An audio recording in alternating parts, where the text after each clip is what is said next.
Welcome to the Mary Potter Podcast. Yes. This week, our magical probe. Ooh, I like that. It takes us deep into two wild flash fiction stories from the wizarding world. Awesome. These are stories that you shared with us, and we're really excited to explore these fantastical narratives with you. So get ready for tales of ancient magic, powerful protectors, and worlds colliding, just like you see in your favorite fantasy films or best-selling epic series. You know, it's really fascinating to me how much world building and character development you can pack into a concise flash fiction story. Yeah. Looking at the two that you sent our way, the common thread seems to be this sudden emergence of extraordinary power in seemingly ordinary individuals who are faced with just these overwhelming threats. Like, how do they deal with it? How do they cope? Right. And so our first flash fiction story takes us way back in time to ancient Britain. Right. And forget what you think you know about Stonehenge. Because this story introduces us to Bran, a young druid. And his connection to magic wasn't all through dusty old rituals. Right. Apparently, his gift was in the whispers of the wind, the echoes of ancient songlines in the earth. Interesting. Yeah, so he had a much more intuitive understanding of things. What struck you about that initial description of Bran? Well, I think what's interesting is this contrast between the kind of formal rituals that his people seem to be into, Right. and his own kind of innate connection to the land. Yeah. And it makes you think, is this what sets him apart? It kind of makes you wonder if this inherent understanding is what makes him susceptible to the magic of Stonehenge in the way that it unfolds. Right. And so he finds himself at this initiation ritual within the stone circle, and things go completely off script. Oh. Instead of the expected ceremony, he's hit with this massive jolt, a surge like lightning down his spine. Wow. And suddenly his perception of reality is fractured. He's seeing these incredibly vivid alien landscapes. He sees a jungle teeming with birds he's never seen before. Yeah. He sees this desolate, frozen wasteland. It's like the stones themselves are showing him something. Right, like visions. Yeah. What do you make of these visions? Well, I think it's just such a powerful way to illustrate, you know, the raw magic of Stonehenge, right? Yeah. It's untamed, and the impact that it has on Bran. Like, it's not just some subtle shift, right? Yeah. It's complete sensory overload, and it suggests that there's a deep and immediate binding happening between him and Stonehenge. Yeah. I also like the way that the author contrasts the familiar with these utterly alien landscapes. Yeah. It hints at the vast untapped potential of the site, you know? Maybe even connections to other dimensions or times, you know, and then the elder's reaction, you know, he's bound, the stones have chosen him, implies that this wasn't entirely unexpected, at least within the, you know, the lore of their community. Did you get the sense that this was some kind of prophecy fulfilled, or was this like a surprising event even for them? I don't think that it was a prophecy, but I think that it was something that they thought was possible. Right. You know, maybe even a desired outcome for some of them. But the sheer force and the nature of Bran's binding seemed to really cause a stir. Yeah. Yeah. You know, like you remember, there were these mixed reactions among the tribes. Some were intrigued, some were wary. It's like this surge of unpredictable power has this human conduit now. Precisely. And I think, you know, anytime you have new power, especially when it's tied to something as ancient and mysterious as Stonehenge, it's going to create this uncertainty, right? And I think you're going to have different reactions. Some people are going to see it as a blessing, like, oh, great, we've got this new, you know, powerful person who can do all these amazing things. Yeah. While others are going to be like, whoa, we don't know what this means. How is this going to affect our society? Right. What was he going to do? Right. Is he going to go mad with power? Exactly. Exactly. And I think this division within the tribe really adds another layer of complexity to his new role. Right. He's not just dealing with this personal magical transformation. Yeah. He's also got to kind of navigate the social and political ramifications within his own community. Yeah. He's got to figure out where he stands with his people. Exactly. You're right. And then just when they're trying to figure all that out, wouldn't you know it? The Roman Empire comes knocking. Oh, great. Fantastic timing, guys. The Roman Empire comes knocking. Oh, boy. And we're talking, you know, the full legionnaires, the whole shebang. The whole 9 yards. It's led by the Eagle of Rome. Their commander basically lays down the law and he says, swear your loyalty to Caesar and we'll leave Stonehenge untouched. Nice. Oh, and by the way, Caesar is very interested in knowledge and power. Okay. It's hardly a friendly offer. Right. There's some subtext there. What did that power dynamic, how did that strike you? It's a classic like imperial move, right? Like, hey, we're going to offer to leave this sacred site undisturbed, Yeah. but only if you submit to our rule. Yeah. It's a thinly veiled threat. The Romans, they have their military might, and they clearly believe that they hold the upper hand here. Right. But I think what's interesting is that Caesar's stated interest in both knowledge and power. Right. Hence that they might see Stonehenge as something more than just a religious monument. Oh. Perhaps they sense a strategic, maybe even a magical significance to the site. Yeah. And I think this adds another dimension to their interaction with Bran and the tribes. They're not just these conquerors. Right. They are also potentially seeking to understand and exploit the unknown. Oh, that's interesting. They want to figure out how it works so they can use it? Exactly. And Bran's response, I just love it. He's not cowed by these guys. Good. He is furious. Much for him. At their arrogance. Yes. At their desire to control something they clearly don't grasp. Right. And the story says that the stones themselves started to echo his rage. It's like his emotional state was tied to the power of this ancient place. Yeah, it's really cool imagery. Yeah. And I think what it does is it really emphasizes the symbiotic relationship that is formed between Bran and Stonehenge. Yeah. It's as if Stonehenge has become this extension of his will, a conduit for his power. Wow. And I think it also raises the stakes, because now his personal feelings could directly influence the magical forces at play. Right. It's not just about Bran wielding the magic of the stones. Right. Now it's about the stones resonating with his very being. They're connected. Exactly. So the Romans, thinking they're being so clever, they try a nighttime approach to Stonehenge. Sneaky. They probably figured they could catch everyone off guard. Yeah. But Bran is ready for them. Good. He pretends to be asleep amongst the stones, and then he unleashes the power. Love it. He focuses his will, and boom, the ground starts shaking. Whoa. These massive stones begin to shift and rearrange themselves, and suddenly Stonehenge is transformed into this incredible disorienting maze. Amazing. And he's trapped all these Roman soldiers inside. What a great use of ancient architecture. I know. It's just like, it's so cool how the author used the very landscape, Yeah. as a weapon. Absolutely. And I think it's also brilliant, like tactically, right? Yeah. He's using the terrain against his adversaries, and the fact that he's able to transform what is essentially a static monument into this dynamic defense just showcases that he has this really intuitive understanding of the stone's power. Yeah. It's not just brute force. Right. He's using his smarts. He's got that Druid connection to the land, and he's cleverly applying their magic to create chaos and disorientation among these invaders. Yeah. And it makes you wonder what other defensive capabilities Stonehenge might possess under Bran's control. So you can just picture the scene, right? There's all this confusion. Yeah. The Roman formations are dissolving. They're panicking. Right. Yeah. And then you hear Bran's voice. And it's no longer the voice of a boy. It's booming with authority. And he says, "These stones are not yours to conquer. Leave now." You tell him, Bran. And incredibly, they actually retreat. Whoa. They retreat, but of course, they vow to return with a larger force. Of course. So it's a victory, but a temporary one. Right.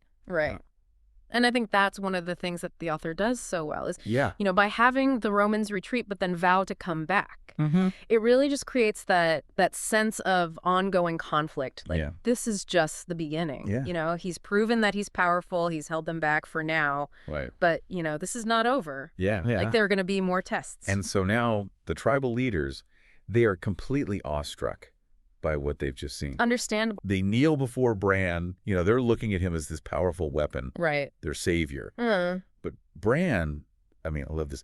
Bran, in his wisdom, understands there's an inherent danger to this absolute power. Oh, of course. Right. Always. And he realizes that he's not just a protector against Rome, but he has to guard against the corrupting touch of power itself. Oh, that's deep. And that is a heavy burden for anyone, let alone someone so young. Absolutely. And I think that's what makes Bran such a compelling character. Is, he's not just magically empowered, he's grappling with these really complicated ethical implications of his abilities. Yeah. To have that awareness of the potential of power to corrupt, at such a young age suggests a maturity beyond his years. Yeah. And it just hints at the challenges he might face in the future, not just from these external enemies like Rome, but also from within himself. So the story ends with this great cliffhanger. Ah. Bran's up on the tallest stone, his gaze directed toward the starlight, and the stones are tingling, warning him of other worlds, other threats, and the whisper of his own name on an unfamiliar wind. Whoa, okay, so it's getting bigger. Right. What possibilities does that ending open up for you? Well, it's evocative, right? I mean, Yeah. it's suggesting that the challenges that Bran faces extend far beyond this immediate Roman threat. Yeah. That the mention of other worlds hints that there's this much larger, maybe even cosmic stage set for his destiny. Right. It leaves you wondering about, like, what are the nature of these threats? Yeah. And what's the significance of his name being whispered on this unfamiliar wind? Yeah. It implies this deep connection to something much greater than he currently understands. Well, So, yeah, big things are coming for Bran. And I feel like this story really played with some classic fantasy tropes, didn't it? I mean, Yeah. we had a reluctant chosen one. Yeah. We had the fish out of water scenario with the advanced Roman technology facing this ancient magic. We had a bit of a reverse Worf effect, Oh, interesting. where the Romans are defeated easily just to showcase how strong Bran is. Right. And Stonehenge is like the ultimate ancient artifact. Right. And of course, Bran's internal struggle with the potential for his power to corrupt him, that's a timeless theme that you see explored in so many fantasy narratives. Right. It's not just about the, physical conflict with Rome. It's really about his own personal struggle. Right. It adds depth to his character. Yeah. All right. Are you ready to journey to a completely different part of the world? Absolutely. Let's do it. All right. Our next flash fiction story takes us deep into the Amazon rainforest. Ooh, the Amazon, right? Where we meet Anya, a young tribal shaman. And right away, we're confronted with this stark reality. She is grieving over a dying jaguar Oh, that was poisoned by runoff from outsiders' machines. it's rough. Yeah, it's a really powerful image, and it immediately establishes the conflict that we're going to be seeing play out in the story and Anya's deep connection to the natural world. Yeah, it sets up that conflict really quickly. And I like that it doesn't shy away from the environmental issue, right? Right. It's right there in your face from the get-go. We see how this encroachment of industry is harming the rainforest and its inhabitants. Right. And the dying jaguar is such a potent symbol, right? Yeah. It's heartbreaking, but it really fuels Anya's motivation. Yeah, and it's her grandmother, the elder shaman, who tells her that she needs to find and wield greater power because the spirits are restless. Oh, okay. So it's like the magic itself is reacting to what's going on. Right, and I think it suggests that the traditional ways might not be enough Right. to combat this new threat. Right. And the spirits being restless, I think that just implies that the spiritual realm itself is Yeah. affected by this intrusion, Yeah. this invasion. Right. It raises the question of what is this greater power that she needs to find? Right. Is it something new? Is it something ancient that has been forgotten? Right, and so Anya ventures deep into the rainforest to this legendary hidden shrine, Okay. a place brimming with untold potential. Uh-huh. And it's there that she finds it. She finds this moss-covered amulet Ooh, an amulet. that's thrumming with an energy that mirrored the pulse of the rainforest itself. Okay, so it's connected to the life force of the forest itself. I like that the description, even just hearing you describe it, Yeah. you get the sense of how deeply connected it is to this ecosystem, this ancient ecosystem. Right. It's like the rainforest has manifested this power, Yeah. and it's been waiting for the right person to come along. And the effect on Anya is immediate. She's hit with this surge of energy. Wow. And incredibly, she can suddenly understand the chirps of a hummingbird. I love that. And it's a moment that so beautifully illustrates her newfound connection to the natural world. Yeah, and I think, out of all the things that she could understand, Right. that the author chose the hummingbird, Yeah. I think is really interesting because hummingbirds are so Yeah. associated with this, with energy and vitality. Right. And they're so crucial to the ecosystem Yeah. because they're pollinators. Right. So I think it's a beautiful, symbol of interconnectedness. Right. Yeah. And it shows that she is now, able to communicate and understand the language of nature at this very fundamental level. Right. But just like in our Stonehenge story, This newfound peace is really quickly shattered. Oh, no. Because here come the invaders. Oh. Loggers and armed men in the employ of some faceless corporation. Oh, of course.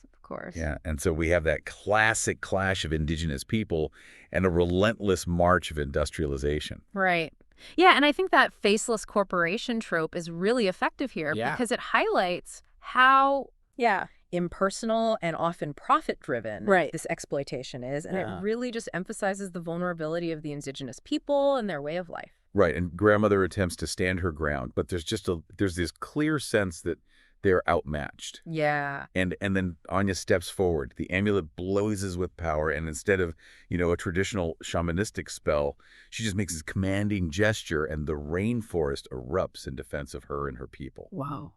Vines burst from the earth, trapping the invaders. Nice. Trees bend to deflect bullets. A swarm of insects descends on their leader. It's just this really amazing display of elemental power. I think what's so cool about this scene is the way that the author has really shown how Anya's power is just this extension of the rainforest itself, right? It's not just about her personal magic or her ability to cast spells. It's the land itself is rising up to defend itself through her. I mean, the image of the trees bending to deflect bullets is so cool. Yes. It's a really clever way of showing the power of nature, Yeah. It's almost like the rainforest is saying, don't bring your tech here. Yeah. I've got my own weapons. Yeah, we can do this better. Exactly. And so the invaders, just as quickly as they arrived, they retreat, their arrogant shouts dissolving into terrified screams.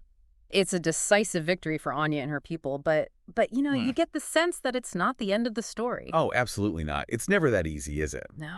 And as we've already discussed, people who want to exploit resources rarely give up after a single setback. Right. So, this retreat, it's a good thing, but it's temporary. They need to prepare for what's coming next. Right. Because it will be coming. And I think Anya's reaction afterward is really interesting. She slumps down. The amulet suddenly feels like a dead weight. Oh, wow. It's not purely celebratory for her. There's this mix of fear and the weight of responsibility on her shoulders. Right. She's not naive. She knows that this is a huge burden to carry. Yeah. She's not taking it lightly. Exactly. And I think this really adds to her character. It shows that she's not just like, oh, great, I have all this power, I'm going to go do whatever I want. Right. She's aware of the potential consequences of her actions. Right. But then grandmother steps in and she says, the forest has a new protector. Nice. And it's this clear passing of the torch. Yeah. And that's really important because, you were just talking about how she feels this weight, this burden. Yeah. But then to have her grandmother come in and offer that validation, it shifts the focus from Anya's internal doubts to the hope that the tribe has in her. Right. So, it's really important for her to have that support and that recognition. Yeah. And so the villagers are cheering. But there's an underlying understanding that this is a bittersweet victory. Right. Because they know the outsiders will return, but Anya is just filled with resolve. Good for her. And she's determined to make the jungle this impenetrable fortress. I love it. She wants to heal the wounds that have already been inflicted, and it shows her true commitment to her people and her land. Yeah, and I think, that's another really important aspect of this is that it's not just about fighting, right? It's about healing. Right. And that's a much more, I think, sustainable way of looking at protecting something. Right. So we end with this fantastic final image. The weasel-faced leader of the invaders is back in his office. Watching a video feed of this impossibly overgrown rainforest, shimmering with unnatural life. Oh, cool. And staring right back at him is Anya, with glowing emerald eyes. Talk about a powerful message. I love it. And that's such a great way to show how she's become one with this force, this ancient force. Right. The glowing emerald eyes, I think, really cement her transformation. It's a clear warning to these invaders that they're messing with something far greater than they understand. They're not just dealing with a tribe. They're dealing with the power of the entire ecosystem Right. that's now backing her up. And just like our Stonehenge story, this flash fiction is also packed with familiar fantasy tropes. Oh, yeah, for sure. I mean, you've got the elemental powers. Yeah. Her connection to nature becomes a weapon. Uh-huh. You've got this, from nobody to nightmare arc as she transforms into this powerful defender. Right. I think there's a really strong green Aesop, with the environmental message. Yeah. I mean, the author isn't subtle about it, but I think that's okay because it's important, right? It's an important message. Yeah, absolutely. I think there's even a sense that her journey is, worthy of a montage. Yeah. You can just picture her learning to master her new abilities. Yeah. And it's almost like a subversion of the cavalry trope. Yeah, all right. Where, traditionally you'd expect some big army to come in and save the day. Right. But Anya's the cavalry here. She's a one-woman army. Exactly. So having taken our magical probe into these two wild flash fiction stories, what stood out to you the most? Were you more drawn to the ancient mystery and emerging power in the Stonehenge story, or were you more captivated by the Amazon shaman's deep connection to the rainforest and her fierce protectiveness? I think what's so compelling about both of these stories is that despite their vastly different settings and cultural contexts, they both really explore this idea of an unexpected individual becoming a guardian of these ancient and powerful forces. Yeah. Right. You see it with Bran, with his connection to Stonehenge. Right. And with Anya, with her, connection to the amulet and to the rainforest. And I think it's really interesting how they're both thrust into these really extraordinary circumstances. Yeah. And they have to rise to the challenge of protecting something that is incredibly sacred and important to them. Yeah. And they have to do it in the face of these really overwhelming external threats. Right. And it's amazing how these really short stories can explore such profound themes, like the responsibility that comes with power, the clash between different worldviews, and the resilience of those who are fighting to protect their heritage and their land. And I think if we think about, why these stories appeal to us, I think it's that, there's something in us that really loves to see the underdog rise up and defend what they believe in, what they cherish. Right. And often that involves tapping into something beyond, the mundane, the everyday. Yeah. So I want to leave you with this.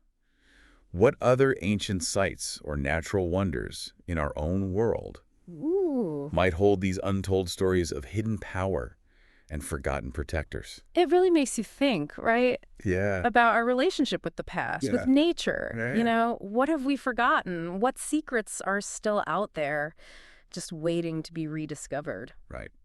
Well, thank you for joining us on this weekly magical probe. It's been fun. Into the wild tales of magic and fantastic creatures from the wizarding world of flash fiction. Excellent. We hope these stories have sparked your imagination. Rate and follow the Mary Potter podcast for more captivating explorations into the wizarding world. Until next time, keep those magical probes active.